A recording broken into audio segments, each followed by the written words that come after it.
মুহাম্মদ সাল্লাল্লাহু আলাইহি ওয়াসাল্লামের বয়স যখন ৩৫, তখনকার ঘটনা। এক বিধ্বংসী বন্যায় কাবা প্রচণ্ড ক্ষতিগ্রস্ত হয়। এর আগেও আরেক অগ্নিকাণ্ডে দেয়াল দুর্বল হয়ে গিয়েছিল। বন্যা এলো গোদের উপর বিষ ভরা হয়ে। ধর্মীয় মর্যাদাসম্পন্ন এক স্থাপনা একদম ধসে পড়ার দ্বার প্রান্তে।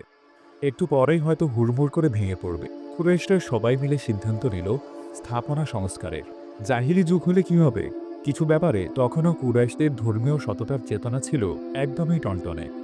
উক্ত সংস্কার কর্মকে তারা সব রকমের অবৈধ উপার্জনের টাকা থেকে পবিত্র রাখার সিদ্ধান্ত নেয়।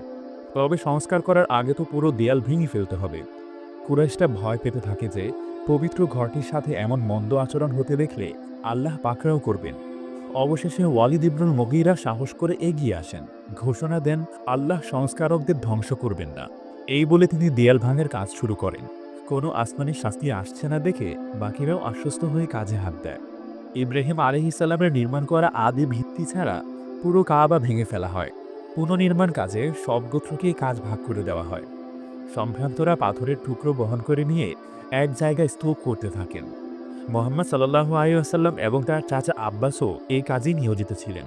বাকুম নামক জনৈক রোমান রাজমিস্ত্রি দেয়াল পুনর্নির্মাণের মূল কাজটি করেন।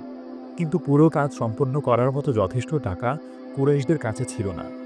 ফলে ইব্রাহিম আলাইহিসসালামের ভিত্তি অনুযায়ী নির্মাণ পূর্ণ করা সম্ভব হয় না। তাই উত্তর দিকে ৬ হাতের মতো জায়গা ছেড়ে দিয়ে তার উপর ছোট্ট করে একটি দেয়াল তুলে দেওয়া হয়, যাতে বোঝা যায় এটিও কাবার অংশ। এই অংশটিকে বলা হয় হাজর এবং হাতিম, হাজরে আসওয়াদ স্থাপন। যে স্থানে কালো পাথর তথা হাজরে আসওয়াদ স্থাপন করার কথা, ওই পর্যন্ত দেয়ালের নির্মাণ কাজ শেষ হলে দেখা দেয় এক বিরাট সমস্যা।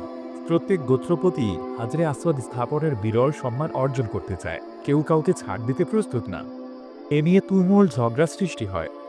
শেষমেশ একটি সমাধান নিয়ে এগিয়ে আসেন তাদের প্রবীণতম ব্যক্তি আবু উমাইয়া। সমাধান পেশ করেন যে পরবর্তী যে ব্যক্তিটি কাবার ফটক দিয়ে সর্বপ্রথম প্রবেশ করবেন তাকেই এই বিবাদ মীমাংসার দায়িত্ব দেওয়া হবে। সকলেই তা মেনে নেয়। আর আল্লাহর কি মহিমা, ফটক দিয়ে ঢোকা পরবর্তী ব্যক্তিটি স্বয়ং মুহাম্মদুর রাসূলুল্লাহ সাল্লাল্লাহু আলাইহি ওয়াসাল্লাম। পুরো ব্যাপার শোনার পর মুহাম্মদ সাল্লাল্লাহু আলাইহি ওয়াসাল্লাম একটি কাপড় নিয়ে আসতে বললেন। হাজরে আসওয়াদকে সেই কাপড়ে বসিয়ে ডাক দিলেন প্রত্যেক গোত্রপতিকে। সবাইকে একসাথে কাপড়ের এক একটি দিক ধরে তুলতে বললেন পাথরটি। তাই করলেন সবাই। মুহাম্মদ সাল্লাল্লাহু আলাইহি ওয়াসাল্লাম তারপর নিজ হাতে পাথরটি যথাস্থানে বসিয়ে দেন। ভূমি থেকে প্রায় ১.৫ মিটার উঁচুতে হাজরে আসওয়াদ, আর কাবার দরজা ২ মিটার উঁচুতে। দেয়ালের উচ্চতাও তারা আগের চেয়ে দ্বিগুণ করে ১৮ হাত ১৮ হাত করে বানায়। আগে ছিল ৯ হাত ৯ হাত করে। কাবার ভেতরে ২ সারিতে ৬টি স্তম্ভের উপর ১৫ হাত উচ্চতায় স্থাপন করে একটি ছাদ, যেখানে আগে না ছিল কোনো স্তম্ভ আর না ছিল কোনো ছাদ। আসসালামু আলাইকুম রহমতুল্লাহি ওয়া বারাকাতুহু। আপনারা যেমনটি জানেন, আসমানের আয়োজন একটি অলাভজনক প্রতিষ্ঠান। আর আমরা আমাদের ভিডিওতে কোনো বিজ্ঞাপন চালাই না, আলহামদুলিল্লাহ। দাওয়ার এই আলোর পথে আপনিও হন আমাদের সঙ্গে। সাবস্ক্রাইব করুন আসমানের আয়োজনের ইউটিউব এবং মাহফিল চ্যানেলে।